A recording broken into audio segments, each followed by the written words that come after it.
Hi viewers, welcome to our channel. ప్రస్తుతం మనతో పాటు writer and actor Kanakala Jayakumar గారు ఉన్నారు. వారితో ఒకసారి మాట్లాడదాం. సార్ నమస్కారం. సార్ నమస్తే. సార్, మీరు ఇప్పటివరకు ఎన్నో పాత సినిమాల గురించి చెప్తూ వస్తున్నారు సార్. చాలా సినిమాల గురించి చెప్పారు. ఒక మన లిస్టే ఉంది, ప్లే లిస్టే ఉంది దానికి సంబంధించింది. సో ఇవాళ కూడా ఏదైనా మంచి పాత సినిమా గురించి ఇంట్రెస్టింగ్ విషయాలు ఉంటే మనం చెప్తారా సార్? నరుడా ఏమని కోరిక. సార్, పాతాళ భైరవి సినిమా గురించి సార్, ఎందుకంటే అది అప్పట్లో తెలుగు సినిమా చరిత్రలోనే ఒక సెన్సేషన్ క్రియేట్ చేసింది. అవును, అందుకే నరుడా ఏమని కోరిక అన్న. ఆ సినిమా గురించి ఏమన్నా ఉంటే చెప్పండి సార్. జై పాతాళ భైరవి, నరుడా ఏమని కోరిక. అది ఆ స్లోగన్స్ ఆ సినిమాలో చాలా అద్భుతంగా పోయినాయి. ఓకే. దానికి కథ, మాటలు, పాటలు పింగళి నాగేంద్రరావు గారు రాశారు. అద్భుతమైనటువంటి అసలు కథ కూడా ఒక రాజకుమారుడు రాజకుమారి వాటి మీద అసలు మనం కళల్లోనూ తర్వాత చందమామ కథల్లోనూ చదువుకుంటామే. ఒక రాజకుమారుడు అతను చేసేటటువంటి అద్భుతమైనటువంటి విన్యాసాలు రాజకుమారి కోసం అలాగ తయారు చేసినటువంటి కథ ఇప్పుడు చూస్తున్న కూడా చాలా అద్భుతంగా ఉంటుంది ఆ కథ. ఆ టైటిల్ పాతాళ భైరవి. దానికి విజయ ప్రొడక్షన్స్ వాళ్ళు నాగిరెడ్డి, చక్రపాణి గారు నిర్మాతలు, తర్వాత దర్శక స్రష్ట అగ్రగణ్య దర్శకులు అయినటువంటి కేవీ రెడ్డి గారు డైరెక్టర్. దానికి మ్యూజిక్ ఏమో ఘంటసాల గారు. సరే, కథ, మాటలు, పాటలు పింగళి నాగేంద్రరావు గారు. అది పర్మనెంట్ సెటప్ అక్కడ. అప్పట్లో రామారావు గారు, నాగేశ్వరరావు గారు, ఎస్వి రంగారావు గారు, సావిత్రి గారు వీళ్ళందరూ నెల జీతాలకి పనిచేసేవాళ్ళంట. సో అసలు కేవీ రెడ్డి గారు ఒక చైర్లో కూర్చుంటే నటీనటులందరూ వరుసగా కిందన కూర్చునేవాళ్ళు. అంటే డైరెక్ట్గా అంత అగ్రస్థానం ఉండేది అప్పట్లో. ఆ వ్యక్తిని బట్టి కూడా, ఆ డైరెక్టర్ సీట్లో కూర్చునేటటువంటి వ్యక్తిని బట్టి కూడా ఆ గౌరవం ఉంటుంది అనుకో. అవును. అయితే ఒక జానపద కథ తీయాలనేటటువంటి ఉద్దేశంతో రామారావు గారిని హీరోగా పెట్టి ఒక మంచి రాజకుమారులాగా రామారావు గారిని చూపించాలనేటటువంటి ఉద్దేశంతో తయారు చేసినటువంటి కథ. ఆ కథలో ఒక రాజమహల్ ఉంటుంది. ఆ రాజమహల్లో రాజకుమారి ఉంటుంది. ఆ రాజకుమారికి తల్లి, తండ్రి. తర్వాత ఆ రాజకుమారి మామ రేలంగి క్యారెక్టర్ ఒక ఎంటర్టైన్మెంట్ క్యారెక్టర్ పెట్టారు. ఓకే. అందులో ప్రతి క్యారెక్టర్కి ఒక మేనరిజం పెట్టాడు ఆయన. ఆ రేలంగి తప్పు అంటుంటాడు రేలంగి. అలాగే ప్రతి క్యారెక్టర్కి ఒక చక్కని మేనరిజం పెట్టారు. తర్వాత ఎన్టీ రామారావు గారి పక్కన ఒక స్నేహితుడిలాగా వాడి కస్తూరి శివరావు అని. కస్తూరి శివరావు చాలా ఫేమస్ అప్పట్లో, కమెడియన్ అతను.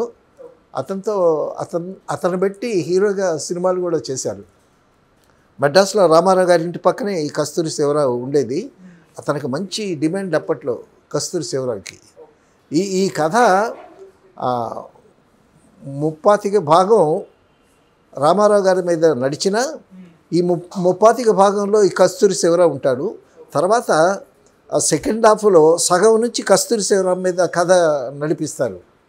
సో అప్పట్లో ఉండేటటువంటి కస్తూరి శివరావుకి, రేలంగికి ఉండేటటువంటి ఫాలోయింగ్ని బట్టి ఆ కథ తయారు చేయటం, ఆ స్క్రీన్ ప్లే, ఆ డైలాగులు రాయటం అవన్నీ చాలా అద్భుతంగా సమకూరింది ఆ సినిమాకి అవన్నీ.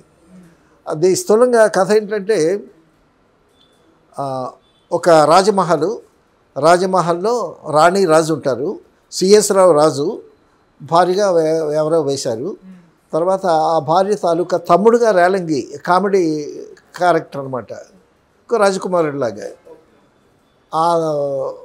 ఆ కోటకి, ఆ రాజమహల్కి సంబంధించినట్టు ఒక తోట ఉంటుంది. ఆ తోటలో ఒక తల్లి, కొడుకు ఉంటారనమాట. ఆ కొడుకు ఒక ఫ్రెండ్ ఉంటాడు. ఆ తల్లి, ఆ కొడుకే, తోటలో ఉండేటటువంటి కొడుకే తోటరాముడు. రాముడు అతని పేరు, తోటరాముడు అంటారు. తర్వాత అతనికి ఒక స్నేహితుడిగా వెంట ఉండేటటువంటి కస్తూరి శివరావు వేషం వేశాడు. ఆ తోటలోకి ఇది తోటరాముడు, ఆ ఫ్రెండ్స్ ఇద్దరు అల్లరిచిల్లరగా తిరుగుతుంటారు, ఏ పని చేయకుండా తిరుగుతూ ఉంటారు. అసలు సినిమా స్టార్టింగే ఎన్టీ రామారావు గారు, ఆ కస్తూరి శివరావు వాళ్ళిద్దరూ ఫైట్తో స్టార్ట్ చేస్తారు. ఆ సినిమా స్టార్ట్ చేయటమే. అప్పుడు రామారావు గారిని ఇక్కడి వరకు బేరుపాటి చూపిస్తాడు. రామారావు గారు మంచి యవ్వనంలో ఉన్నాడు అప్పుడు. సో ఉంగరాల జుత్తు, ఇంకా నీలాగా మంచి ఉంగరాల జుత్తు అప్పట్లో, బాగా జుట్టు బాగా పెంచుకొని చాలా అందంగా ఉన్నాడు రామారావు గారు, మంచి యవ్వనంలో ఉన్నాడు. సో ఆ ఎక్సర్సైజ్ చేసేటప్పుడు బాడీ కూడా వెల్ బిల్ట్ బాడీ, అసలు చూపించడమే చాలా అట్రాక్టివ్గా చూపించారు. సో వీళ్ళిద్దరూ ఎప్పుడు ఈ కత్తులతో కర్రసాము కత్తిసాము నేర్చుకున్నాడు రామారావు గారు అప్పటికి. సో ముందు కర్రసాము చేపిస్తారు. కర్రసాముతో చూపించిన తర్వాత మదర్ వచ్చి ఏ పని పాట లేకుండా ఊరికే తిరుగుతారని వాళ్ళిద్దరిని పట్టుకొని బాగుతుందన్నమాట. సో ఆ టైంలో ఒరేయ్ మీరు లోపలికి వెళ్ళి రాజకుమారి వస్తుంది తోటలోకి, రాజకుమారి చలికలతో విహారానికి వస్తుంది అనమాట. అప్పుడు ఆ రాజకుమారిని ఎవరు చూడకూడదు, అందుకోసమని వాళ్ళిద్దరిని గదిలో పెట్టేసేసి తలుపు గొడి పెట్టేస్తుంది. ఇంతలో రాజకుమారి వస్తుంది. రాజకుమారి చలికెత్తులతో వస్తుంది. వస్తూ ఉంటే వీళ్ళు ఏం చేస్తారు, తలుపుకి ఒక బొక్క పెట్టి అందులో నుంచి గొడి తీసేసి ఒక పూల మొక్కలు చాటును దాక్కొని చూస్తూ ఉంటారు. రాజకుమారి వస్తుంది చెలికత్తెలతో వచ్చి అక్కడ ఒక పాట పాడుద్ది. ఆ సినిమా నిండా చాలా అద్భుతమైనటువంటి మ్యూజిక్ పెట్టారు. ఒక పాట పాడుద్ది. సో పాట పాడుతూ చెలికత్తెలతో సరదాగా ఆడుకుంటుంటే వాళ్ళని ఈ పదుచాటును దాక్కొని వీళ్ళిద్దరూ చూస్తారనమాట. చూసిన తర్వాత రాజకుమారి వెళ్ళిపోతే ఆ రాజకుమారిని చూసినటువంటి ఆవిడ అందాన్ని చూసినటువంటి మైకంలో ఉండి రామారావు గారు అప్పుడు రామారావు అనేవాళ్ళు కాదు, ఎంటివోడు అనేవాళ్ళు. అంత ఇష్టం జనాలకి అప్పట్లో. సరే అప్పుడు ఎంటర్టైన్మెంట్ ఏం లేదు, సినిమా ఒక్కటే. ఏంటి మూటలు కట్టుకొని వచ్చి చూసేవాళ్ళు సినిమాలో. నేనెప్పుడు చిన్నప్పుడు చూశాను నేలలో ఉండి ఆ సినిమా. సరే రాజకుమారి వెళ్ళిపోయిన తర్వాత రాజకుమారిని చూసిన అందం ఆ మైకంలోనే ఉంటాడు. ఇంకా ఉండి పక్కన ఫ్రెండ్ పలకరిస్తూ ఉంటాడు. ఆహాహాహా ఏమి రాజకుమారిరా, ఆ రాజకుమారి పక్కన ఒక్కసారి నుంచుంటే చాలురా అని అంటాడు. రాజకుమారి పక్కన నుంచుంటే మీ అమ్మ వాతలు పెట్టుద్ది పదా అని తీసుకెళ్తారు. ఈ విధంగా ఆ హీరోయిన్ ఎవరు, మాలతి వేసింది. మాలతి హీరోయిన్. తర్వాత ఈ తోటలోకి రావటం, ఈ రాముడేమో అమ్మాయిని చూడటం, ఆ అమ్మాయిని చూడటంతో ఒక విధంగా అమ్మాయి లవ్లో పడతాడు. ఆవిడేమో రాజకుమారి, ఇతను తోట పని చేసేటటువంటి వాడు. సో చాలా వ్యత్యాసం ఉంది. కానీ ఒక తోటరాముడు, ఒక సామాన్యుడు రాజకుమారిని ప్రేమించాడు అని ఆ లింక్ పెట్టడంతో సామాన్య ప్రేక్షకుడు బాగా కనెక్ట్ అవుతాడు. సో అప్పుడే బాగా ఆలోచించారు. వాడు ప్రేమించిన వాళ్ళు కూడా సినిమాలు చూస్తారు కదా, చూసిన వాళ్ళు బాగా కనెక్ట్ అవుతారు ఆ సిచ్యువేషన్స్కి. అవన్నీ చాలా బాగా డిపిక్ట్ చేశారు కేవీ రెడ్డి గారు. తర్వాత ఒక స్టేజ్లో ఆ అమ్మాయి వస్తూ ఉంటే పూలు చల్లుతాడు అన్నమాట. పూలు చల్లితే ఎవరో ఈ పూలు చల్లారు అది ఇది అని వెళితే అక్కడ ఒక ఉయ్యాల కట్టి అక్కడ చక్కగా డెకరేట్ చేసి ఉంటుంది. సో అదంతా అరేంజ్ చేశాడు తోటరాముడు. సో ఆ అమ్మాయి వచ్చి రాజకుమారి వచ్చేసరికి ఆ ఉయ్యాల్లో పండుకొని ఉంటాడు అనమాట. ఆ పండుకొని ఉంటే అప్పుడు ఆవిడ వచ్చి చూస్తుంది. చూసి తోటరాముడు పండుకొని ఉంటాడు, అంతా నటన. పండుకొని ఉంటే చూస్తాడు, చూసి చాలా బాగున్నాడే అని అనుకుంటాడు. తర్వాత ఇతను లేస్తారు, అక్కడ ఒక సంభాషణ చేశారు. మొత్తానికి వాళ్ళిద్దరికీ ఆ ప్రేమ అనేటటువంటిది అంకురించిన తర్వాత ఒక పాట పెట్టాడయ్యా. ఏం పాట తెలుసా? కలవరమాయే మదిలో నా మదిలో కన్నులలోన కలలే ఆయే మనసే ప్రేమ మందిరమాయే కలవరమాయే మధ్య. ఈయనేమో తోటలో పాడుతుంటాడు, ఆవిడేమో రాజమహల్లో పాడుతూ ఉంటుంది. ఆ పాట చాలా పాపులర్, కలవరమాయే మధ్యలో అని ఘంటసాల గారే పాడారు. కలవరమాయే మధ్యలో ఎంఎస్ రామారావు గారు పాడారు అనుకుంటా. ఘంటసాల గారు మ్యూజిక్ డైరెక్టర్ ఆ సినిమాకి. ఆ కలవరమాయ మధ్యలో అనేటటువంటి పాట ఎంఎస్ రామారావు గారు పాడినట్టున్నారు. మధ్యలో హమ్మింగు ఘంటసాల గారు పాడారు. ఎంఎస్ రామారావు అంటే ఘంటసాల గారికి ముందు గాయకుడు. హనుమాన్ చాలీస ఉందే, హనుమాన్ చాలీస పాడినటువంటి గాయకుడు ఎంఎస్ రామారావు అని ఆయన పాడాడు. మధ్యలో హమ్మింగ్ ఏమో ఘంటసాల గారు పాడారు. తర్వాత డ్యూయట్స్ మాత్రం ఘంటసాల గారు పాడాడు. తర్వాత బ్యాక్గ్రౌండ్ స్కోర్ అంతా ఘంటసాల గారే. తర్వాత వాళ్ళిద్దరికీ, తోటరాముడికి రాజకుమారికి ప్రేమ అంకురించిన తర్వాత మరొక పాట పెట్టాడు. అడుగడుగునా పాటలు ఉంటాయి ఆ సినిమాలో. సో మంచి మ్యూజికల్ ఫిల్మ్ అని చెప్పుకోవచ్చు. ఓకే. ఆ పాట ఏంటంటే, ఎంత ఘాటు ప్రేమయో ఎంత తీవ్ర వీక్షణమో అనే పాట.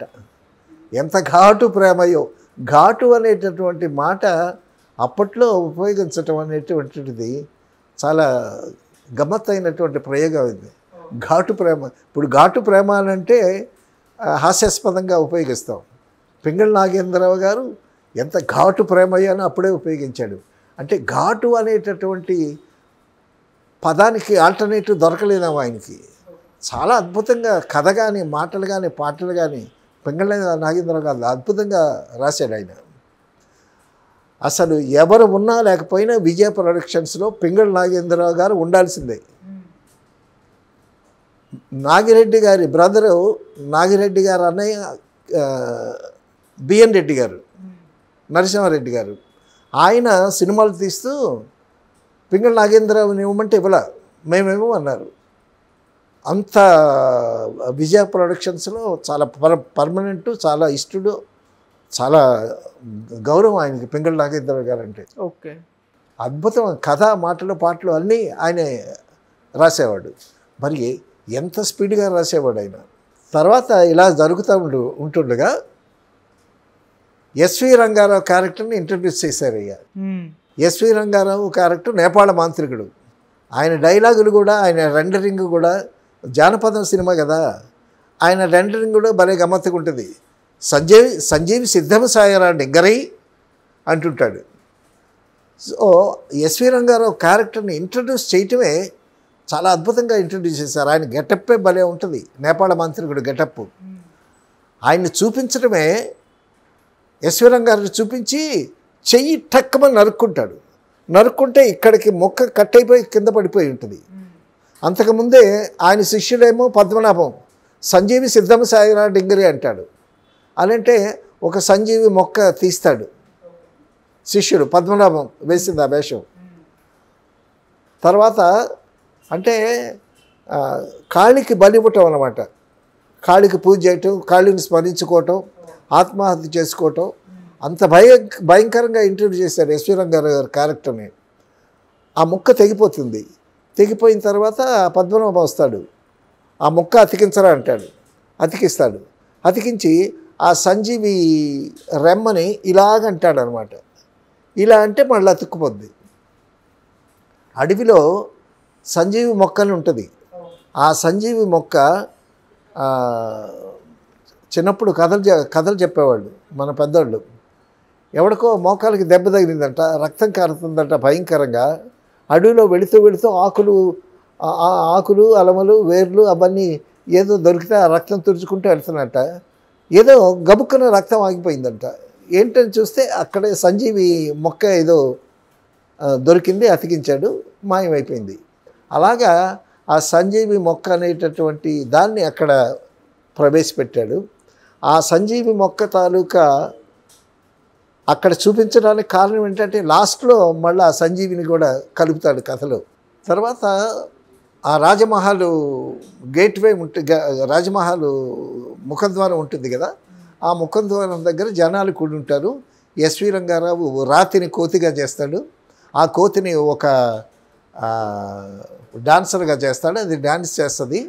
అక్కడ కావలసిన వాళ్ళందరికీ వింతలు విశేషాలన్నీ చేసి చూపిస్తాడు. ఓకే. చేసి చూపించేసరికి ఈ ఎన్టీ రామారావు తోటరాముడు ఫ్రెండ్ కలిసి వస్తారనమాట. కలిసి వస్తే తోటరాముడు చూస్తాడు ఎస్వి రంగారావు. చూసి యువకులు ముందుకు రండి అని అంటే అప్పుడు తోటరాముడు ముందుకు వస్తాడు. బాలక నీకేం కావాలో కోరుకో అని అంటాడు. అనంటే నాకు రాజకుమారి కావాలి అని అంటాడు. అనేసరికి నాతో రారా, నీకు రాజకుమారి లభ్యమవుతుంది అని వెంట తీసుకెళ్తాడు. వెంట తీసుకెళ్ళిన తర్వాత ఆ వెంట తీసుకెళ్ళేటప్పుడు మళ్ళీ అక్కడ ఒక పాట పెట్టాడు. వీడు నేపాళ మాంత్రికుడు కదా, సో వీడేంటంటే పాతాళ భైరవికి ఒక యువకుడిని బలిచ్చి దాని ద్వారా ఒక శక్తులు అద్వితీయ శక్తులు పొందాలనేటువంటి ఉద్దేశంతో ఎస్వి రంగారావు నేపాళ మాంత్రికుడు తోటరాముడిని తీసుకెళ్తుంటాడు. తోటరాముడిని తీసుకెళ్తూ ఉంటే అక్కడ ఒక పాట పెట్టాడయ్యా. ఏం పాట తెలుసా? రాజకుమారి నీకు లభ్యం అవుతుందిరా, నాతో రారా అని తీసుకెళ్తాడుగా. తీసుకెళ్తే అప్పుడు అక్కడ పెట్టిన పాట ఏంటి తెలుసా? ప్రేమ కోసమై వలలో పడలే పాపం పసివాడు, అయ్యో పాపం పసివాడు అని ఒక పాట పెట్టాడు. సో ఈ వీక్షకుల్లో లవర్స్ కూడా ఉంటారు కదా, వాళ్ళు కూడా ఎంజాయ్ చేస్తారు. అది ఎంఎస్ రామారావు పాడాడు, అది ఘంటసాల గారికి పాడారు.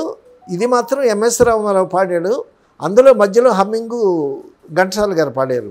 నేను చిన్నప్పుడు ఎప్పుడూ చూశాను అది. ఏ పాట ఎవరు పాడారో సరిగ్గా గుర్తులేదనుకో. సో ఆ పాట చాలా పాపులర్. ఎవడన్నా అమ్మాయిని లవ్ చేస్తున్నానంటే వీడు పాట పాడాడు, ప్రేమ కోసం వలలో పడిన పాపం పసివాడని. చాలా పాపులర్ అయింది ఆ పాట.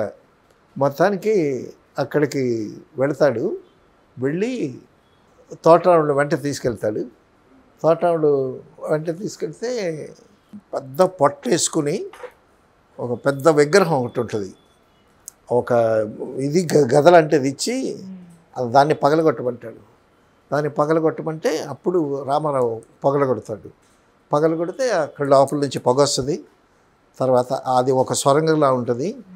పదరా, పాతాళ భైరవి ప్రత్యక్షం అవుతుంది, పదరా అంటాడు. ఎస్వి రంగారావు రెండరింగ్ కూడా డైలాగులు చాలా గమ్మత్తుగా పెట్టాడు. కొంచెం సెమీ పౌరాణిక స్టైల్. ఓకే.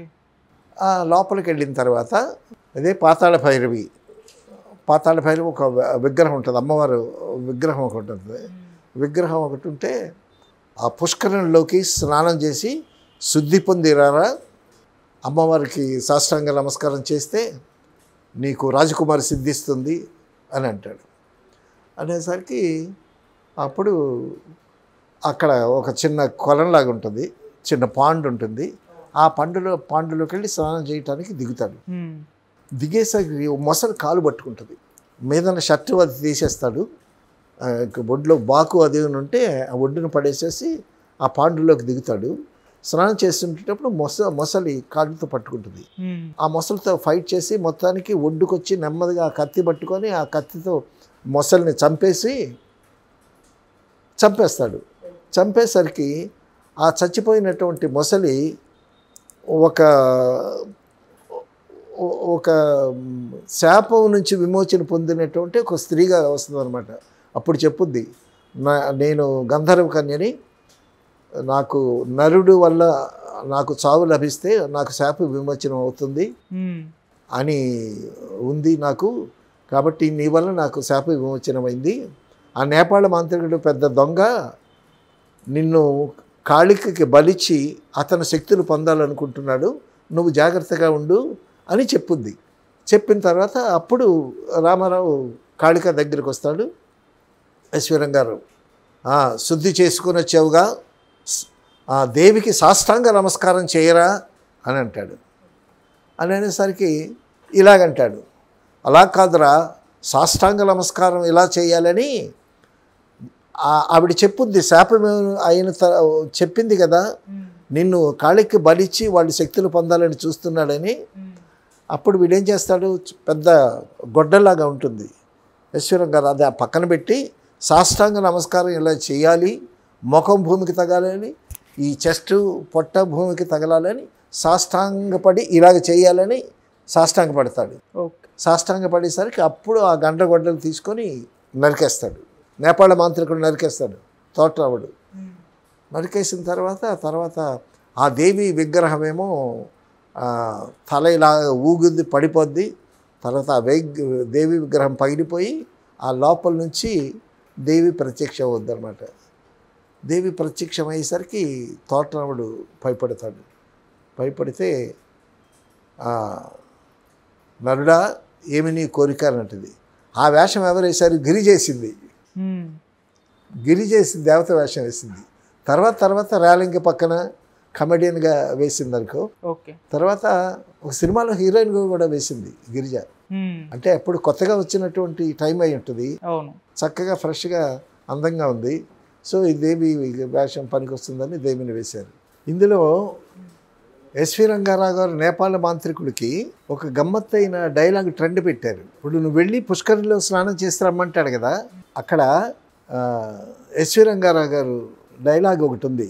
పుష్కరిలో స్నానం చేసి వచ్చిన తర్వాత దేవికి సాష్టాంగ నమస్కారం చేయరా, నీ సంకల్పం సిద్ధిస్తుంది, రాజకుమారి లభిస్తుందిరా అని ఒక గమ్మత్తైన ట్రెండ్లో త్రూఅవుట్ ఎస్వి రంగారావు గారికి డైలాగులు పెట్టారు.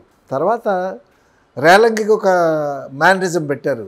వాడు ప్రతిదానికి తప్పు నేను రాజకుమారుణ్ణి అని ఒక్కొక్క క్యారెక్టరైజేషన్స్ చాలా అద్భుతంగా సృష్టించారు. ఇప్పుడు దేవి ప్రత్యక్షమై నరుడా ఏమి నీ కోరిక అని అంటుంది కదా, అని అంటే అప్పుడు నేను రాజకుమారి ప్రేమించాను, రాజకుమారి కూడా నన్ను ప్రేమించింది. నేను ప్రేమించేసరికి మా అంతస్తు దూరం అయ్యారని నన్నేమో జైల్లో పెట్టేశారు, బంధించారు. రాజకుమారి వచ్చి నన్ను విడిపించింది. సో నేను గొప్పవాడినయ్యి తిరిగి వచ్చి రాజకుమారిని పెళ్లి చేసుకుంటాననేటువంటి శబ్దం చేసి మా తల్లి దగ్గర ఆశీర్వాదం తీసుకుని వచ్చాను. కాబట్టి నా సంకల్పం, నా కోరిక నెరవేర్చేటట్టు దీవించు తల్లి, అది ఇదనంటే అప్పుడు గిరిజ చాలా పొట్టిగా ఉంది. అప్పుడు దేవి అదేమో నరుడా నీకు ఒక చిన్న ప్రతిమ ఇస్తున్నాను, ఈ ప్రతిమ తీసుకో, ఈ ప్రతిమ తీసుకుని నన్ను స్మరించినప్పుడల్లా నేను నీకు కనిపించి నరుడా ఏమి నీ కోరిక అంటాను, నీ కోరిక చెప్తే అప్పుడు నీ కోరిక ఫలిస్తుంది అని చెప్తుంది అనమాట. అప్పుడు ఆ చిన్న బొమ్మ ప్రతిమ తీసుకొని కళ్ళకు అద్దుకుంటాడు. అద్దుకున్న తర్వాత వస్తూనే అంటాడు, ఆ గుహలోకి వెళ్ళిపోయాడు కదా, ఆ గుహలోనే డైరెక్ట్గా రాజదర్బార్కి రావాలన్నమాట. జై పాతాళ భైరవి అని అంటే బొమ్మ ఇలా పెట్టుకొని జై పాతాళ భైరవి అంటాడు. అనేసరికి దేవి ప్రత్యక్షం అవుతుంది. నరుడా ఏమి నీ కోరిక అంటది అని అంటే నేను రాజకుమారులాగా తయారయ్యి ఆ రాజమహల్లో ప్రత్యక్షం అవ్వాలి, రాజకుమారి దగ్గరికి వెళ్ళాలి అని అంటాడు. అనేసరికి అని ఇలా దీవిస్తుంది అనమాట గిరిజ. దీవించేసరికి రాజకుమారుడు డ్రెస్ వచ్చేస్తుంది. అన్నీ గమ్మత్తుగా ఈ మాసెస్ ఎంజాయ్ చేయగలిగేటటువంటి ఒక్కసారి తోటరాముడు గెటప్లో ఉండేటటువంటి వాడు రాజకుమారుడు అయిపోతాడు. అయిపోయేసరికి ఒక హీరో మీద ఉండేటటువంటి ఇది ఉంది చూసావా, జనాలు భలే ఎంజాయ్ చేస్తారు. ఒక్కసారి ఈ తోటరాముడల్లా రాజకుమారుడిలాగా గెటప్లో కనిపిస్తాడు. కనిపించి నేను రాజకుమారి దగ్గరికి వెళ్ళాలి అని అనుకునేసరికి టక్కమని రాజకుమారి హాల్లోకి ప్రవేశిస్తాడు. ప్రవేశించేసరికి రాజకుమారితో కలుస్తాడు. అక్కడ వాళ్ళిద్దరు సరదాగా ఒక పాట పాడుకుంటారు. మళ్ళా రొమాంటిక్ సాంగ్స్, ఆ భాష కూడా చాలా ఎంత చక్కని భాష వాడాడు. ఎంత ఘాటు ప్రేమయో ఎంత తీవ్ర వీక్షణమో అంటాడు ఆయన. వీక్షణం అంటే చూపులు అనమాట, చూపులు కలిసినటువంటి ఎంత తీవ్ర ఒకళ్ళనొకళ్ళు చూసుకుంటారు కదా, ఆ వీక్షణం అనేటటువంటి ఒక మంచి మాటలు ఎక్కడెక్కడ మంచి మాటలు వాడాలో ఎక్కడెక్కడ మాస్ డైలాగులు వాడాలో అక్కడ చాలా చక్కగా వాడాడు పింగళి. తర్వాత ఇంతలోకి ఈ ఒక నరుడెవడో ప్రవేశించాడు అని రేలంగి వస్తాడు. రేలంగి వచ్చేసరికి ఈ మాలతి, హీరోయిన్ మాలతి రాజకుమారి, సో ఆవిడేమో నువ్వు దాక్కో అని చెప్పి ఒక కర్టన్ వెనక దాక్కుంటుంది. దాక్కుంటేసరికి రేలంగి వస్తాడు. ఒక నరుడు ప్రవేశించాడు అని వెతుకుతూ ఉంటాడు. వెతుకుతుంటే ఆ కర్టన్ చట్టు నుంచి తప్పేస్తుంది. తప్పించేసిన తర్వాత రేలంగి వెళ్ళిపోతాడు. రేలంగి వచ్చినప్పుడల్లా భలే నవ్వులు. సరే అక్కడి నుంచి తర్వాత ఒక రాజమహల్లోకి తోటరాముడు ఫ్రెండ్ ఉన్నాడు కదా, కస్తూరి శివరావు, అంజిగాడు అనేవాళ్ళు అప్పట్లో. అంజిగాడు కస్తూరి శివరావు, అతను వస్తాడనమాట. అతను వచ్చి రాజుగారి దగ్గరికి వచ్చి, రాజా, మహారాజా, మా యువరాజు, మా తోటరాముడు అప్పటికే మంచి ఇదైపోయాడు కదా, సో మీకు కానుకలు పంపించాడు అని చెప్పి, ఒక ఇటుపక్క ఒక 10 మంది అమ్మాయిలు కానుకలు పట్టుకుని ఉంటారు, ఇటుపక్క ఒక 10 మంది చెలికత్తెలు కానుకలు పట్టుకుని ఉంటారు. సో మా తోటరాముడు, మా యువరాజు మీకు కానుకలు పంపించాడు అని చెప్తే ఈ రాజు రాణి చూసి బిత్తరపోతారనమాట. బిత్తరపోతే ఇంత గొప్పవాడు ఎట్లా అయ్యాడు అని ఆశ్చర్యపోతే తర్వాత తోటలో ఉండేటటువంటి వీళ్ళ నివాసం ఉంది కదా, ఆ నివాసానికి బదులు ఒక పెద్ద మహల్ కట్టించేస్తాడు, మాయామహల్ కట్టిస్తాడు. దాని పేరు మాయామహల్ అని పెట్టాడు. సో ఆ మాయామహల్ మీరు వీక్షించాలి రండి అని చెప్పి ఆహ్వానం పలుకుతాడు శివరావు. తర్వాత ఈ తోటరాముడు ఇంత గొప్పవాడు ఎట్లా అయ్యాడా అని ఆశ్చర్యపోతూ రాజు, రాణి, రాజకుమారి, రేలంగి వీళ్ళందరూ కలిసి ఆ మాయామహల్లోకి వెళ్తారు. వెళితే అసలు వీళ్ళు ఉన్న రాజభవనం కూడా చాలా అంత అద్భుతంగా ఉంది. సో ఆ రాజభవనంలోకి ఎంటర్ అయిన తర్వాత వీళ్ళకి స్వాగతం పలుకుతూ పాటలు, తర్వాత ఒక రొమాంటిక్ సాంగు, డ్యాన్సు, అవన్నీ ఆ మాయామహల్లో చూసి వీళ్ళు బిత్తరపోతారు. బిత్తరపోయేసరికి అప్పుడు ఈ రేలంగి రాజకుమారిని చేసుకుంటానని అప్పటి వరకు వెంటబడుతూ ఉంటాడు. అప్పుడు రాజు ఏం చేస్తాడంటే, నువ్వు చాలా ప్రయోజకులు అయ్యావు కాబట్టి నా కూతుర్ని నీకే ఇచ్చి పెళ్లి చేస్తాను అది ఇది అని అంటాడు. అనేటప్పుడు అప్పట్లో పెళ్ళి ప్రయత్నాలు జరుగుతూ ఉంటాయి అన్నమాట. ఇక్కడ కాళికాదేవి దగ్గర తోటరాముడు నరికేశాడు కదా ఎస్వి రంగారావుని. ఆ ఎస్వి రంగారావుకి ఒక పక్కన ఒక అటెండెంట్ ఉంటాడు, ఒక సహాయకుడు, అది పద్మనాభం వేశాడు ఆ వేషం. ఈ పద్మనాభం చనిపోయాడు కదా నేపాళ మంత్రుడు ఎస్వి రంగారావు. వీడు ఈ పద్మనాభం ఏమో దూరదర్శిని పొడుగ్గా ఉంటుంది, ఒక దూరదర్శిని. అట్లాంటి దాంట్లో చూస్తాడు, మా గురువుగారు ఏమయ్యారు అని ఇలా చూస్తూ ఉండేసరికి అక్కడ కాళికాదేవి దగ్గర ఆ మొండెం తెగి పడి ఉంటాడు.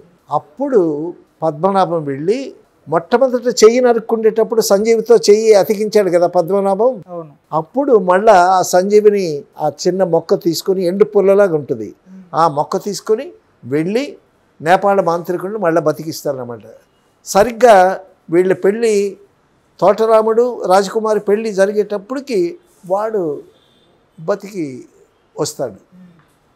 వచ్చి తర్వాత మలయాళ మాంత్రికుడికి వాడి శక్తులన్నీ గడ్డంలో ఉంటాయంట. వాడి శక్తులన్నీ గడ్డంలో ఉంటాయి. యశ్వరం గారు వస్తాడు. యశ్వరం గారు వచ్చరికి రాజకుమారికి తోటరాముడికి పెళ్ళి అవుతుంది కదా, వీడు రేలంగి పెళ్లి చేసుకుందాం అనుకుంటాడు కదా, వీడు డిస్పరేట్ అయిపోయి ఒక చెట్టుకేమో ఉరితాడు తగిలించుకొని, రాజకుమారిని పెళ్లి చేసుకోకుండా నా బతుకెందుకు, నేను చచ్చిపోతాను అని మెడకి ఉరితాడు తగిలించుకుంటాడు. ఉరితాడు తగిలించుకొని లాగుతూ ఉంటే, అబ్బా చాలా కఠినంగా ఉంది ఉరి, ఇంత ఉరితాడు ఇంత గట్టిగా ఉంటే ఎట్టా చచ్చేది నేను అని చెప్పి ఉరితాడికి మెత్తగా ఉండడం కోసం రుమాలు పెట్టుకుంటాడు. ఇట్లా రుమాలు పెట్టుకుని మళ్ళీ వీడికి ఆలోచన వస్తుంది, రాజకుమారి నన్ను పెళ్లి చేసుకోకపోతే నేను ఎందుకు చచ్చిపోవాలి, అది ఇదని అక్కడ భలే కామెడీ సీన్ పెట్టాడు. అసలు సీరియస్ సీన్లు రాస్తాడు పింగళి నాగేంద్రరావు గారు, కామెడీ సీన్లు రాస్తాడు, అద్భుతమైనటువంటి డైలాగులు రాస్తాడు. అసలు చాలా గొప్ప గొప్ప ఇన్స్పిరేషన్ ఆయన. వేటూరి సుందరరామూర్తి గారికి ఆయన ఇన్స్పిరేషను పింగళి నాగేంద్రరావు గారు. ఎంతోమంది రైటర్స్కి స్ఫూర్తి పింగళి నాగేంద్రరావు గారు. మళ్ళా బక్కగా ఇలా ఉంటాడు, నీలా ఉంటాడు ఆయన మనిషి. సో అంత అద్భుతంగా రాశాడు. ఇంతలోకి ఎస్వి రంగారావు పద్మనాభం కలిసి వస్తారు. ఒరే నరుడా, నువ్వు ఊరెందుకు పోసుకుంటున్నావురా అని అంటాడు. అనంటే నా రాజకుమారి నాకు దక్కదు అని అంటాడు. అనంటే ఈ ఎస్వి రంగారావుకి తెలుస్తుంది, వాడి దగ్గర తోటరాముడి దగ్గర ఒక ప్రతిమ ఉంది, ఆ ప్రతిమ వల్ల ఆ ప్రతిమని జై పాతాళ భారాన్ని తలుచుకుంటే నరుడా ఏమి నీ కోరికని దేవి ప్రత్యక్షమై వరాలు ఇస్తుంది అని తెలుసుకుంటాడు. తెలుసుకుని రేలంగితో అంటాడు, రే రాజకుమారి నీకు దక్కుతుంది రారా అని అంటాడు.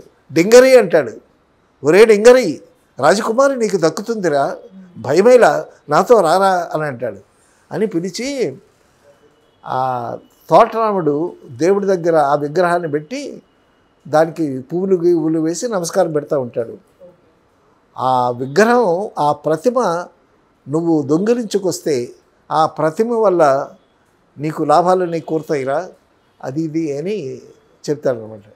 సో మొత్తానికి పెళ్ళికి సిద్ధమైపోయింది. సరిగ్గా పెళ్లి మంటపం మీద తోటరాముడును రాజకుమారి కూర్చుంటారు. కూర్చున్న తర్వాత నెమ్మదిగా రేలంగి వెళ్ళి ఆ దర్బార్లోకి వెళ్ళి ఆ తోటరాముడు మదరు అక్కడ ఉంటే, మీరు అక్షంతలు చల్లాలి, అక్కడికి వెళ్ళండి, పెళ్లి దగ్గరికి వెళ్ళండి, మీరు ఎక్కడ ఉన్నారేంటి అని చెప్పి ఆవిడని అక్కడి నుంచి పంపించేసి నెమ్మదిగా వెళ్ళి ఆ ప్రతిమ, ఆ దేవి ఇచ్చినటువంటి ప్రతిమ దొంగిలించేస్తాడు. దొంగిలించి తీసుకెళ్ళి ఎస్వి రంగారావుకి ఇచ్చేస్తాడు, నేపాళ మంత్రికి ఇచ్చేస్తాడు. ఇచ్చేసరికి సరిగ్గా ఆ తోటరాముడు లేచి రాజకుమారి మెడలో తాళి కట్టబోయేసరికి ఈ నేపాళ మాంత్రికుడు జై పాతాళ భైరవ్ అంటాడు. ఆవిడ ప్రత్యక్షమై గిరిజ ప్రత్యక్షమై నన్నులా ఏమిని కోరుకుంటుంది, నాకు అర్జెంటుగా రాజకుమారిని ఇక్కడికి ప్రవేశపెట్టు అంటాడు. అనేసరికి తోటరాముడు తాళి కట్టబోయేసరికి మాయమైపోద్ది రాజకుమారి. అసలు ఆ దృశ్యాలను ఎంత ఇంట్రెస్టింగ్గా తీశారు.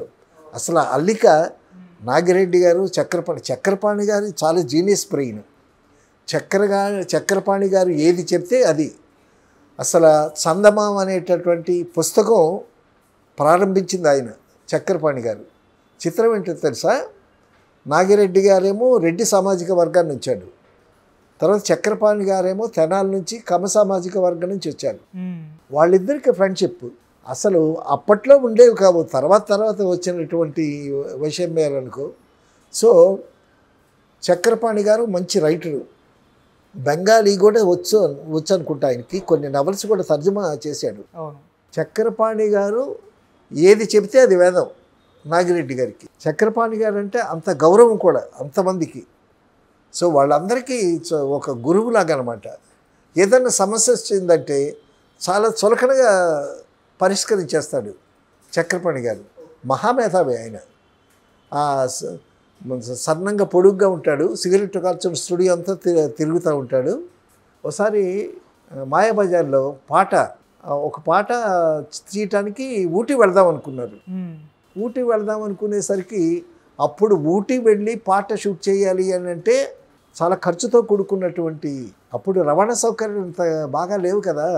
ఆయన అన్నాడంట, ఈ పాట కోసం, ఈ డ్యూయట్ కోసం ఊటీ వెళ్ళాలా అన్నాడంట. అనేసరికి ఆ చక్రపాణి అన్న మాట మీద పింగళి నాగేంద్రరావు గారు పాట రాశాడు. ఏమని, ప్రేమయాత్రలకు బృందావనము నందనవనము ఏలనో, ప్రేమించిన సతి ఎదుటనుందగా వేరే స్వర్గము దిగిరాదా అని రాసేసాడు. సో అంత స్ఫూర్తి చక్రపాణి గారంటే ఇండస్ట్రీలో ఆయన మాట వేదం అన్నమాట. అంత మేధావి, అంత తెలివైనవాడు, కొన్ని సమస్యలను ఇట్టే పరిష్కరించేటటువంటి బ్రెయిన్ ఆయనది. ఆయన నాగిరెడ్డి గారు నిర్మాతలు విజయ ప్రొడక్షన్స్కి. జై పాతాళ భైరవి నరుడా ఏమి కోరిక ప్రవేశపెట్టాలన్నారు కదా, మా రాజకుమారి మాయమైపోయింది కదా, రాజకుమారి మాయమైపోయింది. అక్కడ నుంచి ఇక రాజు రాణి ఏమో దుర్మార్గుడా నా కూతురేది, నువ్వు మాయ చేసావు, నువ్వు మాయమహాలు కట్టించావు, ఒక్కసారి రాజకుమారుడు అయిపోయావు, నీదేదో మంత్రాలు చేస్తున్నావు అని రాజు రాణి ఇది మీద దుమ్మెత్తిపోస్తారు. దుమ్మెత్తిపోస్తే రేలంగి కూడా అంటాడు. అంటే ఆఖరికి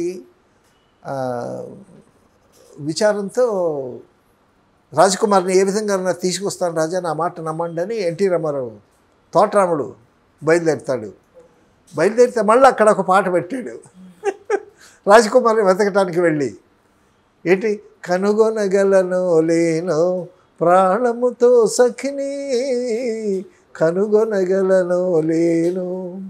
నవరసలు అక్కడ ఒక విషాదం అన్నమాట. హీరో రాజకుమారిని మళ్ళీ తిరిగి తీసుకురావటానికి వెళుతుంటే వీడు తీసుకురాగలడా అనేటటువంటి ఒక విషాదమైనటువంటి అది పెట్టి అక్కడ ఒక పాట పెట్టాడు. సినిమా నిండా అద్భుతమైనటువంటి పాటలు. మొత్తానికి అక్కడి నుంచి కథ ఆ శిష్యుడు ఉన్నాడు కదా, అవును, ఆ శిష్యుడి మీదకి డైవర్ట్ చేశాడు. కస్తూరి శివరావు చాలా ఫేమస్ అప్పట్లో. ఒక సినిమాలో కస్తూరి శివరావు సినిమా మొత్తం హీరో, లాస్ట్లో హీరో కనిపిస్తాడు. అది నాగేశ్వరరావు గారు నాకు సరిగ్గా గుర్తులేదు. కస్తూరి శివరావు హీరోగా యాక్ట్ చేసినటువంటి సినిమా అది. అక్కడి నుంచి కస్తూరి శివరావు మీద వచ్చినటువంటి ఆ కథ ఇప్పుడు కథ ఏంటంటే కస్తూరి శివరావు వచ్చి పద్మనాభాన్ని మోసం చేస్తాడు. పద్మనాభం నేపాళ మాంత్రికుడు ఎస్వి రంగారావు శిష్యుడు కదా, కాబట్టి వాడిని ఒక ఫ్లవర్ వేస్తో 4 కొట్టి వాడి డ్రెస్ వీడు వేసుకుని కస్తూరి శివరావు పద్మనాభం వేషంలో వస్తాడనమాట. ఎవరు నేపాళ మాంత్రికుడి దగ్గరికి వస్తాడు. ఇప్పుడు నేపాళ మాంత్రికుడు హీరోయిన్ మాలతేని రాజకుమార్ని పెళ్లి చేసుకోవటానికి సన్నద్ధమై ఉంటాడు. వీడు పెళ్లి కొడుకు డ్రెస్అప్ అవుతుంటాడు. డ్రెస్అప్ అవుతుంటే పద్మనాభం వేషంలో పద్మనాభం అంటే ఈ నేపాళ మాంత్రికుడికి అసిస్టెంట్ కదా, వాడిని కొట్టి వీడు ఆ వేషం వేసుకుని వచ్చాడు కదా శివరావు, వచ్చి వీడిని పొగుడుతాడు. పొగిడి అది ఇది ఇది చేస్తా ఆఖరికి మొత్తానికి ఆ గదిలోకి వెళ్ళి ఆ ప్రతిభను, ఆ బొమ్మని వాడు సంపాదిస్తాడు. ఆ బొమ్మని సంపాదించిన తర్వాత నెమ్మదిగా ఎన్టీ రామారావు అప్పటికి తోటరాముడు గెటప్లోనే ఉంటాడు. సో ఆ తోటరాముడు గెటప్లో ఉండేటటువంటి వాళ్ళని ఆ ప్రతిమ ద్వారా రప్పిస్తాడు.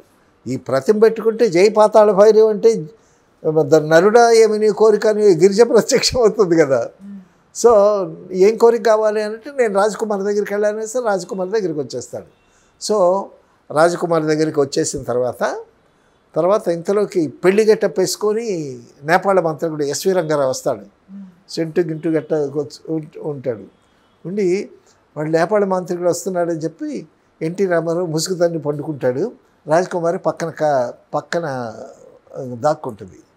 దాక్కుంటూ ఉంటే ఎస్వి రంగారావు వస్తాడు.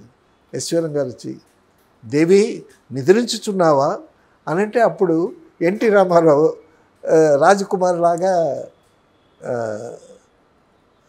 డైలాగులు చెప్తూ ఉంటాడు.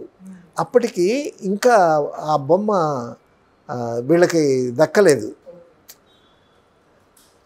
అప్పుడు వచ్చి రాజకుమారి లాగా మాట్లాడితే నేను మిమ్మల్ని పెళ్లి చేసుకుంటాను, మీరు వచ్చి నా పక్కన కూర్చోండి అది ఇదని ఎన్టీ రామారావు లేడీ వాయిస్లో రాజకుమారి డైలాగ్ చెప్తే ఎస్వి రంగారావు వచ్చి పక్కన కూర్చుంటాడు. పక్కన కూర్చొని ఒక్కసారి ముసుగు తీసి ఎన్టీ రామారావు వాళ్ళిద్దరికి మంచి ఫైట్ అనమాట. ఆ ఫైట్లో ఆ బొమ్మ జారిపోద్ది. ఆ బొమ్మ జారిపోతే ఆ బొమ్మని ఫైట్ చేస్తూనే ఎస్వి రంగారావు ఆ బొమ్మ అందుకోవాలని ట్రై చేస్తుంటే ఈ కస్తూరి శివరావు లేదు ఓ చిన్న సుత్తి లాంటిది పట్టుకొని వాడు బొమ్మకి ఇలా లాక్కుపోయేటప్పుడు చెయ్యి మీద కొడుతుంటాడు. మళ్ళా చెయ్యి ఇలా అంటాడు, వీళ్ళే కొడుతుంటాడు. ఆఖరికి మొత్తానికి అతన్ని అప్పటికే మీ ఈ శక్తులన్నీ మీ గడ్డంలో ఉన్నాయి కదా, మీరు గడ్డం తీసుకుంటే పెళ్లి కొడుకులాగా బాగా ఉంటారనేసరికి వాడు గడ్డం తీసుకొని వచ్చేస్తాడు ఎస్వీరం గారు. ఇప్పుడు గడ్డం లేదు ఎస్వీరం గారికి. సో ఆ శక్తులు కూడా పోయాయి. సో ఈ బొమ్మ కూడా చేజిక్కింది. కాబట్టి శక్తిహీనుడు అయిపోయాడు అనమాట నేపాళ మాంత్రికుడు. అప్పుడు ఆ విధంగా తర్వాత వాళ్ళు బలశాలిగా చూపించాడు, వాళ్ళిద్దరికి మంచి ఫైట్ చూపించాడు. సో ఆ ఫైట్ గీట్ ఇదంతా అయిపోయిన తర్వాత అప్పుడు రాజకుమార్ని తీసుకొచ్చి రాజుగారికి రాణికే అప్పచెప్తాడు. అప్పచెప్పిన తర్వాత అప్పుడు రేలంగే రియలైజ్ అయ్యి నేను చేసుకుంటాను అంటాడు కదా, తనే రియలైజ్ అయ్యి ఇతను చాలా వీరుడు, చాలా తప్పిపోయినటువంటి రాజకుమార్ని రక్షించి తిరిగి తీసుకొచ్చాడు, కాబట్టి రాజకుమార్ని అతనికే ఇచ్చి పెళ్లి చేద్దాం అది ఇది అని చెప్పి రేలంగి చేతే తోటరాముడిని రాజకుమార్ని కల్పిస్తారనమాట. ఓకే. సో కల్పించిన తర్వాత ఒక మంచి మంగళహారతులు అది ఇది వచ్చి వాళ్ళు రాజకుమారి తోటరాముడు కలిసి రాజు కాళ్ళకి రాణి కాళ్ళకి మొక్కుతారు. తర్వాత తల్లి కాళ్ళకు కూడా మొక్కుతారు. ఆ తల్లి క్యారెక్టర్ కూడా చాలా చక్కగా తీర్చిదిద్దాడు. మొత్తానికి మాటలు, పాటలు, సన్నివేశాలు, తర్వాత మాయమంత్రాలు అన్నీ అద్భుతంగా ఇప్పుడు చూసినా కూడా చాలా బాగా ఎంజాయ్ చేస్తాం ఆ సినిమాని. ఇదే పాతాళ భైరవి కథని డైరెక్టర్ బాపయ్య గారు హిందీలో తీశారు. అక్కడ కూడా పెద్ద హిట్ అయింది. జితేంద్ర అనుకుంటా హీరో. సో ఒకసారి చిరంజీవి గారు కూడా ఎప్పుడో అన్నట్టు గుర్తు నాకు, పాతాళ భైరవి లాంటి ఒక కథ తయారు చేస్తే చిరంజీవి గారు ఇప్పుడు వేసినా కూడా ఒక జానపద హీరోగా అటువంటి క్యారెక్టర్ వేస్తే డెఫినెట్గా బాగుంటుంది. అది రీసెంట్గానే అశ్విని దత్ గారిని అడిగారు, పాతాళ భైరవి లాంటి ఒక జానపద చిత్రం నాతో తీయండి అని అడిగారు. చాలా బాగుంటుంది. ఒక రాజకుమారుడిలాగా బాగుంటాడు ఆయన. రామ్ చరణ్ వేసినా బాగుంటుంది. సో జూనియర్ ఎన్టీఆర్ ఇప్పుడు ఇటువంటి జానపద కథలు భలే ఇంట్రెస్టింగ్గా ఉంటాయి, పిల్లలు కూడా చూస్తారు.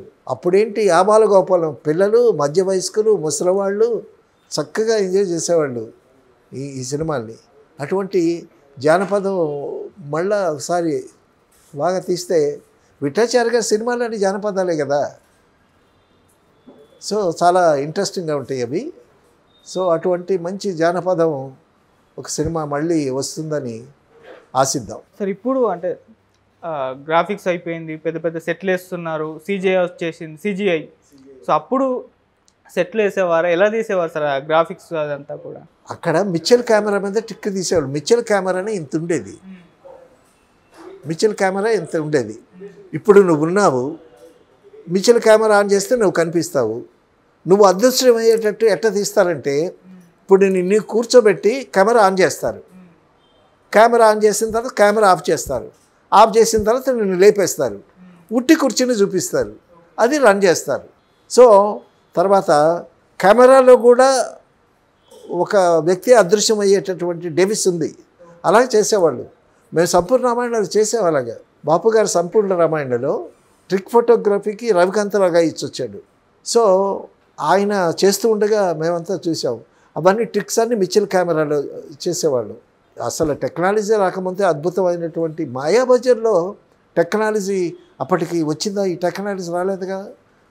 మాయాబజార్లో ఎంత అద్భుతంగా తీశారు. ఘటోద్ఘట కూర్చుంటే లడ్డులు టక టక టక టక నోట్లోకి వెళ్ళిపోతూ ఉంటాయి. సో అప్పట్లో అద్భుతంగా తీశారు. ఇప్పుడు టెక్నాలజీ పెరిగింది కాబట్టి ఇంకా అద్భుతంగా తీయచ్చు. తర్వాత పిల్లలకి, పెద్దలకి, ముసలి వాళ్ళకి కూడా ఎంటర్టైన్మెంట్ ఉండేటటువంటి మాయాబజార్ లాంటి సినిమాలు చూస్తే మళ్ళీ థియేటర్కి జనాల్ని బాగా రప్పించవచ్చు. సో ఈరోజు ఒక మంచి కథ, తోటరాముడు కథ, తోటరాముడు అనేటువంటి టైటిల్తో సినిమా కూడా తీసినట్టున్నారు. ఒక మంచి పాత సినిమా గురించి, క్లాసికల్ మూవీ గురించి ఈరోజు మనం ముచ్చటించుకున్నాం. Thank you so much sir.